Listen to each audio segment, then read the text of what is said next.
തൃശ്ശൂർ തിരുവമ്പാടിയാണ്, കോഴിക്കോട് തിരുവമ്പാടിയാണ്, ആലപ്പുഴയിലൊരു തിരുവമ്പാടിയുണ്ട്, തൃശ്ശൂരുണ്ട്, കോഴിക്കോടുണ്ട്. ഈ ആലപ്പുഴ തിരുവമ്പാടിയുടെ അടുത്താണ് അവിടെ അമ്പലപ്പുഴ എന്ന് പറഞ്ഞ സ്ഥലമുണ്ടല്ലോ അവിടെ നിന്ന്. അപ്പം ഞങ്ങളൊക്കെ തുടങ്ങിയ സമയത്ത് എന്താണെന്ന് വെച്ച് കഴിഞ്ഞാൽ ഈ വിശേഷണങ്ങളില്ല പറയാൻ.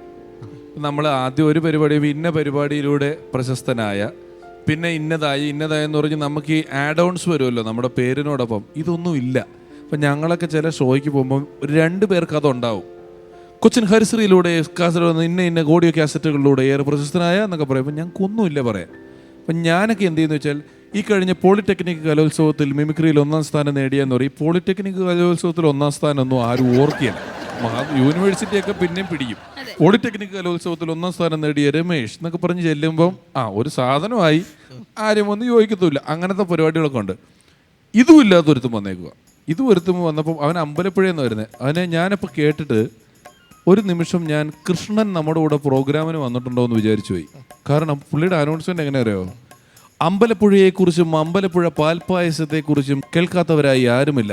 പെരുന്തച്ഛൻ്റെ കഥ മുതൽ നമ്മുടെ കേരള ചരിത്രത്തിൽ അമ്പലപ്പുഴ എങ്ങനെയെല്ലാമാണ് സ്ഥാനം പിടിച്ചിരിക്കുന്നത്.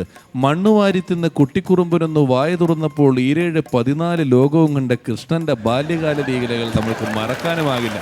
അമ്പലപ്പുഴ, അതെ, അമ്പലപ്പുഴയിൽ നിന്നും അമ്പലപ്പുഴ രതീഷ്. അടുത്ത് നിന്ന പെണ്ണ് ഞാനേ കണ്ടുള്ളൂ, ഞാൻ മാത്രമേ കണ്ടുള്ളൂ, വേറൊന്നും പറയാനില്ല. അമ്പലപ്പുഴയെ പറ്റി